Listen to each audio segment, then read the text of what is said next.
welcome back to the Striha Sports Podcast. I'm your host, Parker Striha, and on today's episode, we are going to be redrafting the first round of the 2018 NFL Draft. I'm by no means a professional, but I do love talking about sports, so thank you for joining me. I'm just going to jump right into it. It's going to be pretty similar to my 2017 redraft. Same way I drafted, whether I kind of went if the players are still on the team that drafted them, there's a good chance I kept that pick. I'll kind of get to it. I'll just go first overall pick. I have the Cleveland Browns selecting Josh Allen, a quarterback out of Wyoming, and their original pick was Baker Mayfield going to the Browns. So, it'll be similar to that, where if they have, if they're a super quarterback needy team or just any position, if they took someone at a certain position that was a position of need and there's still someone better on the board at the pick when I got there, I probably went with the better player. And it'll make a little bit more sense as I go on.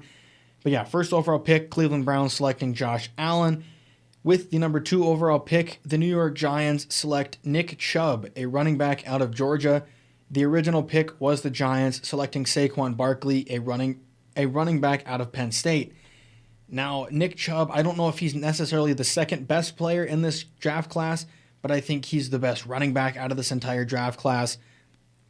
Giants needed and still kind of need a difference maker at the running back position, and a guy like Nick Chubb, who is considered by a lot of people to be either the best or second best running back in the league, I think it's kind of a no-brainer for the Giants. With the number 3 overall pick, the New York Jets select Lamar Jackson, a quarterback out of Louisville. The original pick was the Jets selecting Sam Darnold, a quarterback out of USC. Sam Darnold, not that great. Lamar Jackson is arguably the best quarterback in this entire draft class and is one of the better quarterbacks in the entire league. Hopefully, with them taking Lamar, that means hopefully for them, their roster turns around a little bit quicker than it did with Darnold. Just a higher upside quarterback. With the number 4 overall pick, the Cleveland Browns select Jair Alexander, a cornerback out of Louisville. Their original pick was the Browns selecting Denzel Ward, a corner out of Ohio State. Now, Denzel Ward did just sign a massive contract extension with the Browns, but in my personal opinion, I think Jair Alexander is the best he's the best or the second best corner in the entire league, and I think he's the best corner out of this entire draft class, and he's going to get paid more money than Denzel Ward did. So, this could have easily been Denzel Ward, but I just have them going Jair Alexander. He's one of my favorite players in the league. I think he's one of the best corners in the league, so, it kind of makes sense. With the 5th overall pick, the Denver Broncos select Saquon Barkley, a running back out of Penn State. The original pick was the Broncos selecting Bradley Chubb, a defensive lineman out of NC State. While Bradley Chubb is still technically on the Broncos roster, it doesn't look like he'll be there for a lot longer. I don't know if they're going to re-sign him when his contract is up. He has been pretty disappointing for a former 5th overall pick. So instead, I have them taking Saquon Barkley, who has extremely high upside and an extremely high ceiling at the running back position. This means that in the future, they can use their picks not on running back. They don't have to draft a guy like Javonte Williams, and they can get another guy to help improve that roster. With the 6th overall pick, the Indianapolis Colts select Quentin Nelson, a guard out of Notre Dame. That was the original pick, and yeah, I think if you know football, you know Quentin Nelson is arguably the best guard maybe even the best lineman in the entire league. I think the Colts hit a home run on this pick, so I'm not going to change a thing. With the 7th overall pick, the Tampa Bay Buccaneers select Vita Vea, a defensive lineman out of Washington.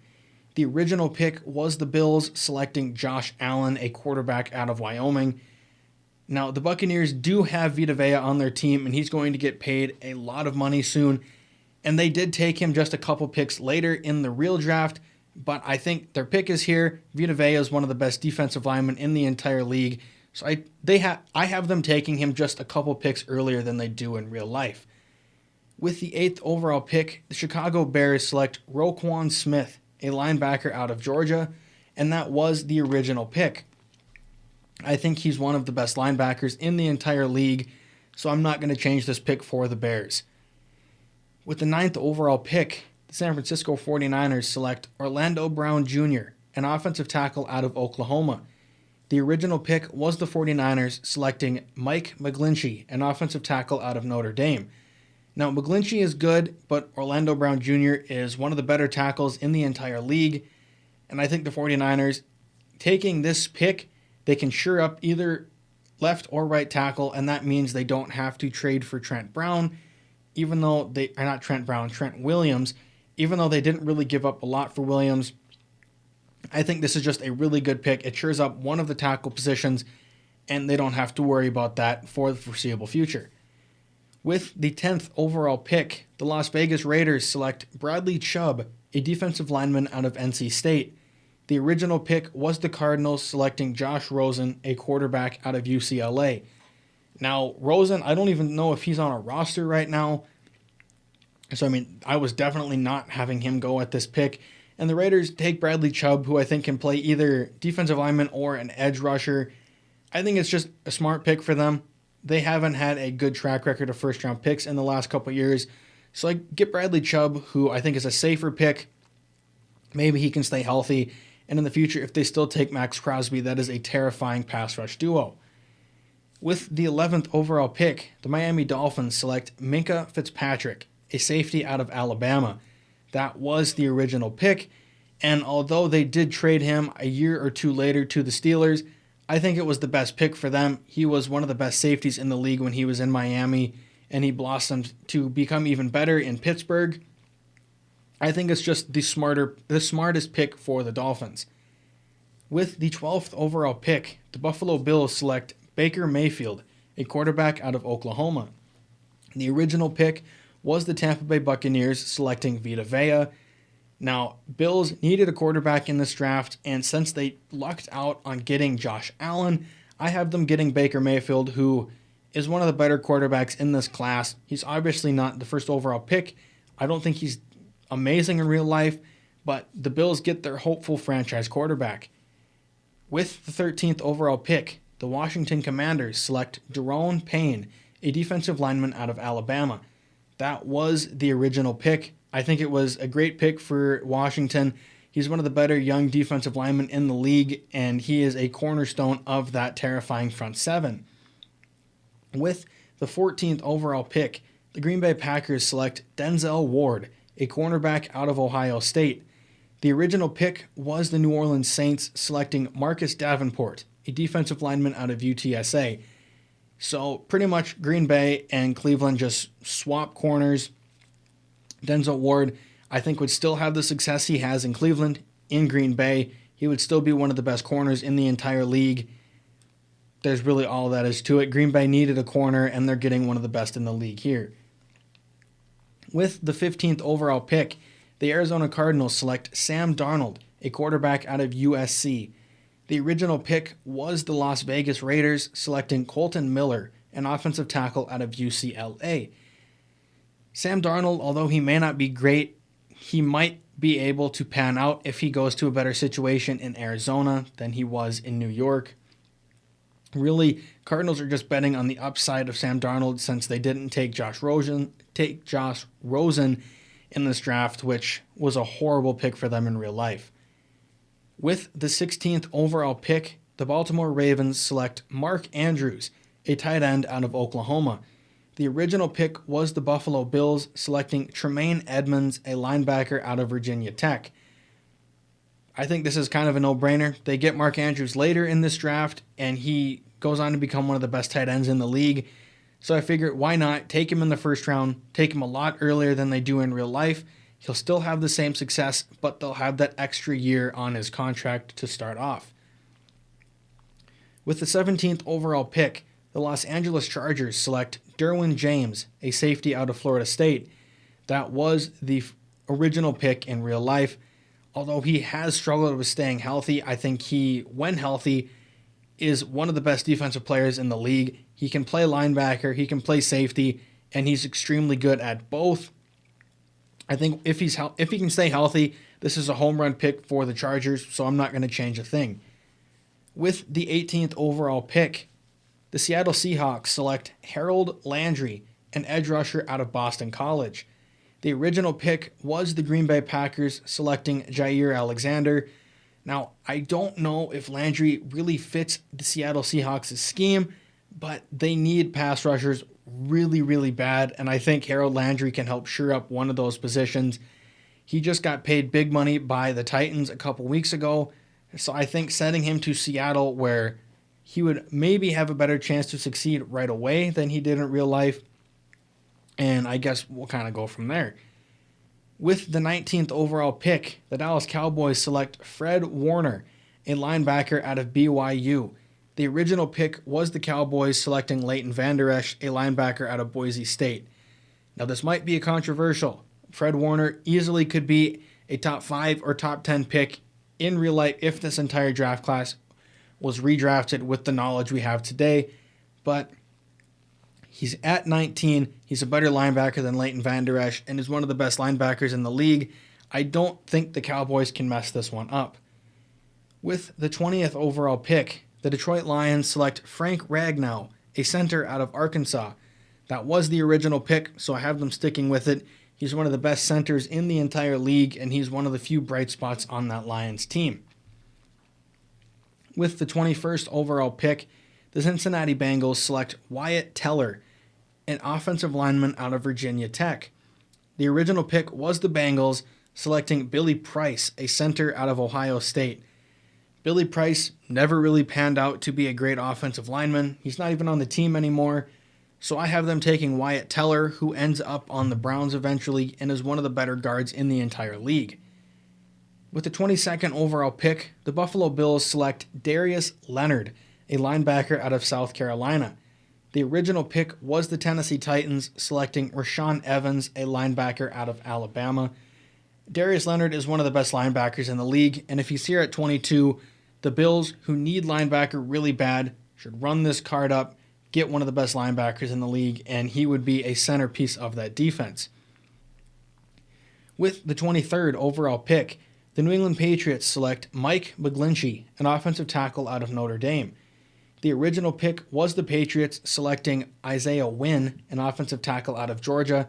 Now, I just think Mike McGlinchey is a better offensive tackle than Isaiah Wynn is. So, I mean, they're kind of just getting the better player here instead of taking who they originally took. With the 24th overall pick, the Carolina Panthers select DJ Moore, a wide receiver out of Maryland. Another guy who's one of the better wide receivers in the league, just got paid big money by the Panthers. So I think this pick is a home run. I have them sticking with it. With the 25th overall pick, the Tennessee Titans select Tremaine Edmonds, a linebacker out of Virginia Tech. The original pick was the Baltimore Ravens, selecting Hayden Hurst, a tight end out of South Carolina. Now, Hurst isn't even on the Ravens anymore, nor is he even on the Falcons, who he was traded to.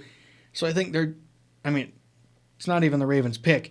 But the Titans, they don't get Rashaan Evans, or they don't take Rashaan Evans. Tremaine Edmonds is on the board. Massive man, really young, one of the best linebackers in the league, in my opinion. It's just a really safe pick for them. With the 26th overall pick, the Atlanta Falcons select Calvin Ridley, a wide receiver out of Alabama.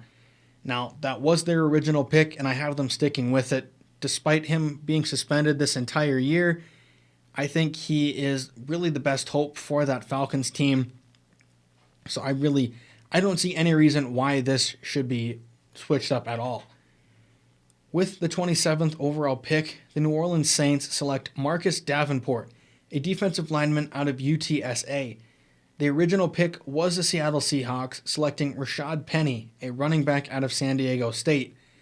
Now, instead of taking him at pick 14, I believe, is what they took him at in real life, he fell to them at 27, so they're going to take the pick. He hasn't been a terrible defensive lineman for them, so I think it's just kind of a smart pick. If he's still there, why not take him? With the 28th overall pick, the Pittsburgh Steelers select Jesse Bates III, a safety out of Wake Forest. The original pick was the Steelers, selecting Terrell Edmonds, a safety out of Virginia Tech. Now, Bates is one of the best safeties in the league. I'm saying that with a lot of these players, but I mean, it's true. Bates is amazing, one of the best defensive players in the league, one of the best at his position. He's going to get paid big money when he signs a long-term extension or a long-term deal with another team potentially. And in this, the Pittsburgh Steelers don't trade for Minkah Fitzpatrick because they now have Jesse Bates, who solidifies the back end of that defense for them. With the 29th overall pick, the Jacksonville Jaguars select Courtland Sutton, a wide receiver out of SMU. The original pick was the Jacksonville Jaguars selecting Taven Bryan, a defensive tackle out of Florida. Now, Bryan never really panned out for them, so I have them taking Courtland Sutton, who is one of the better receivers in the league, and he would be a really solid receiving option for whoever the quarterback is going to be on that team. With the 30th overall pick, the Minnesota Vikings select Colton Miller, an offensive tackle out of UCLA. The original pick was the Vikings selecting Mike Hughes, a cornerback out of UCF. Hughes isn't even on the roster anymore, so I have them taking Colton Miller, who is still on the board at this time, and he would immediately be their starting left tackle of the future. With the 31st overall pick, the New England Patriots select Sony Michel, a running back out of Georgia. That was the original pick. And although he may not be a great running back, I think this pick worked out perfectly for them. They ended up winning a Super Bowl that year or the next year anyways, so no reason to change that up. And then with the 32nd overall pick, the Philadelphia Eagles select Dallas Goedert, a tight end out of South Dakota State. The original pick was the Baltimore Ravens selecting Lamar Jackson, a quarterback out of Louisville. Instead of taking him in the second round, they just take him in the first. He'll still have the same production. He'll still be great, and I really don't think that's a terrible pick at all. But as always, I'm your host, Parker Striha, and this has been the Striha Sports Podcast. Our random sport fact of the day is that legendary golfer Jack Nicklaus has the most major wins in golf history with 18. As always, thank you for tuning in, and don't forget to hit that notification bell for whenever a new video gets posted.